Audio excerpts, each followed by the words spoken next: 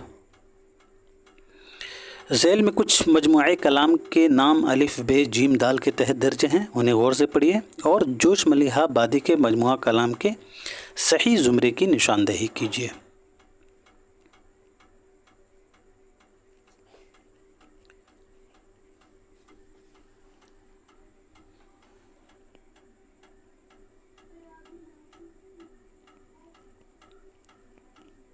تو اس کا صحیح جواب ہو جائے گا دوستو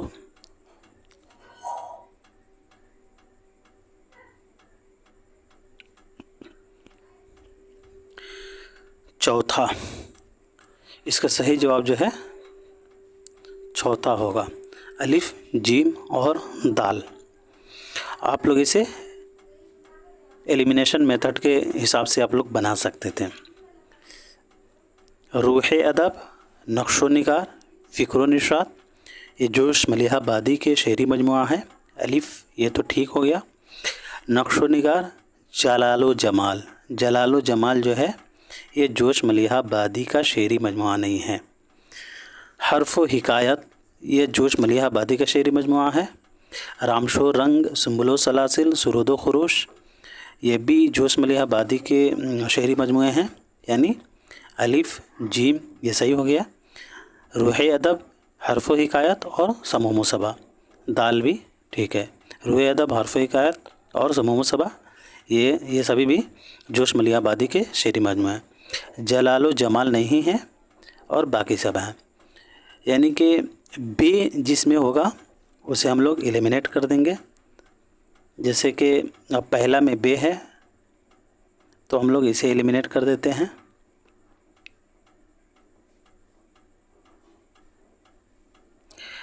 دوسرے میں بھی بے ہے، اسے بھی ایلیمینیٹ کر دیں گے۔ تیسرے میں بھی بے ہے، اسے بھی ایلیمینیٹ کر دیں گے، تو بچ جائے گا چوتھا، یعنی الف جیم دال، الف جیم دال۔ ایسے ایلیمینیشن میتھڈ کے حساب سے آپ لوگ اس طرح کے کوشچن کو جو ہے سولو کرنے کی کوشش کیجیے گا، اور اس سے جو ہے آپ لوگوں کے وقت جو ہے بچ جاتے ہیں۔ اب بڑھتے ہیں اگلے سوال کی طرف۔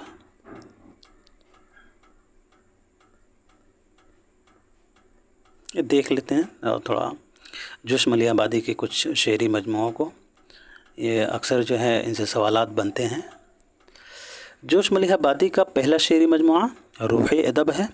روح ادب 1920 عیسوی میں شائع ہوا تھا، جس کو جوش ملیحہ آبادی نے صبح صادق کی نظر کیا ہے۔ نقش و نگار 1936، شعلہ و شبنم 1936، فکر و نشاط، جنون و حکمت، حرف و حکایت، آیات و نغمات، عرش و فرش، رامش و رنگ، سنبل و سلاسل، سرود و خروش، سموم و صبا، سیف و صبو، الہام و افکار، نجوم و جواہر، طلوع فکر، موجد و مفکر، گل بدنی، آگ، حرف آخر، محراب و مضراب۔ محراب و مضراب کو جوش ملیحہ آبادی کی پوتی نے شائع کیا تھا۔ اب بڑھتے ہیں اگلے سوال کی طرف۔ صبح وطن کس کا شعری مجموعہ ہے؟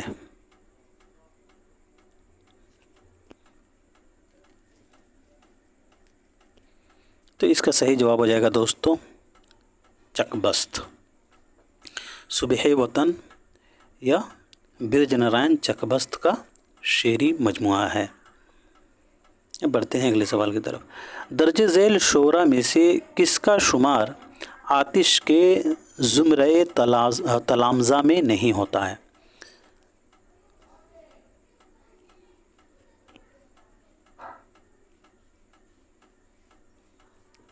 تو اس کا صحیح جواب ہوگا دوستو چوتھا، یعنی اوسط علی رشک۔ اوسط علی رشک کا شمار جو ہے وہ آتش کے زمرۂ تلامذہ میں نہیں ہوتا ہے، باقی صبا، رند اور نسیم کا ہوتا ہے۔ اب بڑھتے ہیں اگلے سوال کی طرف۔ 1857 عیسوی کی جنگ آزادی کے بعد وہ کون سا پہلا اردو شاعر ہے جسے سیاسی سرگرمیوں کی وجہ سے انگریزوں کی قید میں رہنا پڑا تھا؟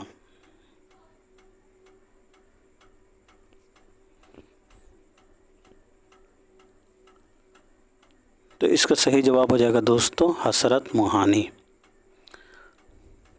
1857 عیسوی کے جنگ آزادی کے بعد حسرت موہانی کو جو ہے سیاسی سرگرمیوں کی وجہ سے انگریزوں کی قید میں رہنا پڑا تھا۔ حسرت موہانی کی پیدائش 1880 عیسوی کو موہان میں ہوئی تھی اور وفات 1951 عیسوی کو لکھنؤ میں۔ ان کا اصل نام سید فضل الحسن تھا، اور یاد رہے دوستو کہ حسرت موہانی کو امام المتغزلین بھی کہا جاتا ہے۔ اب بڑھتے ہیں اگلے سوال کی طرف۔ تعلیقات کا تعلق کس سے ہے؟ ان میں سے تعلیقات کا تعلق کس سے ہے؟ تو اس کا صحیح جواب ہوگا تنقید۔ تعلیقات کا تعلق جو ہے وہ تنقید سے ہے۔ اب بڑھتے ہیں اگلے سوال کی طرف۔ درج بالا شعر میں موجود صنعت کی نشاندہی کیجیے۔ پوچھا کہ طلب، کہا قناعت، پوچھا کہ سبب، کہا کہ قسمت۔ اس شعر میں کون سی صنعت پائی جاتی ہے؟ تو اس کا صحیح جواب ہوگا دوستو سوال و جواب۔ آپ لوگ اسے پڑھ کے دیکھیں اچھی طرح سے، اس میں سوال و جوابات کا صنعت نظر آئے گا۔ اب بڑھتے ہیں اگلے سوال کی طرف۔ وریندر پرتاپ اور منوہر لال کس کے کردار ہیں؟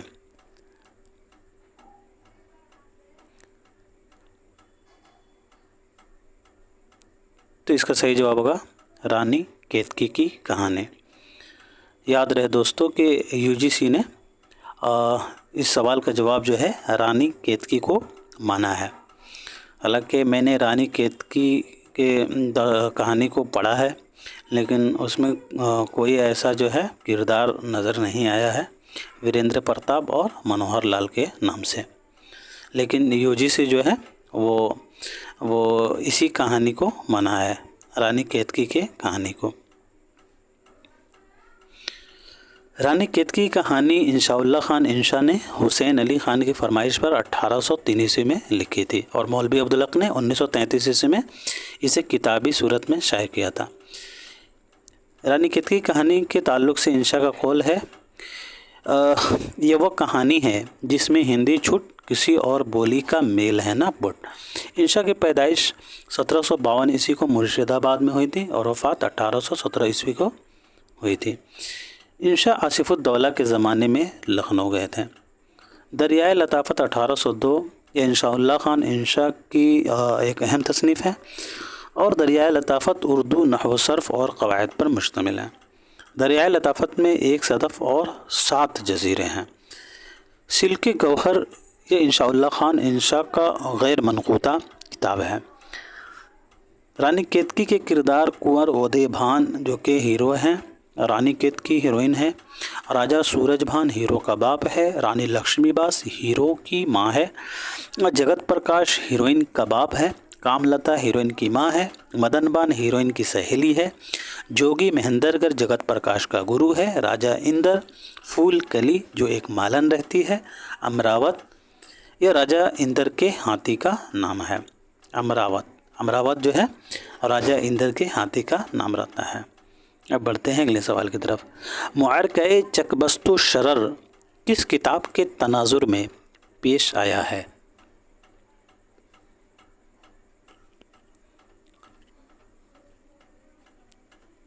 تو اس کا صحیح جواب ہوگا دوستوں گلزار نسیم۔ معرکہ چکبست و شرر گلزار نسیم کے تناظر میں پیش آیا ہے۔ گلزار نسیم کو پنڈت دیا شنکر نسیم نے 1839 عیسوی میں لکھا تھا، اور اسے رشید حسن خان نے مرتب کیا ہے۔ 1844 عیسوی میں مثنوی گلزار نسیم پہلی بار شائع ہوئی تھی۔ اس کا اصل قصہ عزت اللہ بنگالی نے 1722 عیسوی میں بقاولی کے نام سے لکھا تھا، جو فارسی نثر میں تھا۔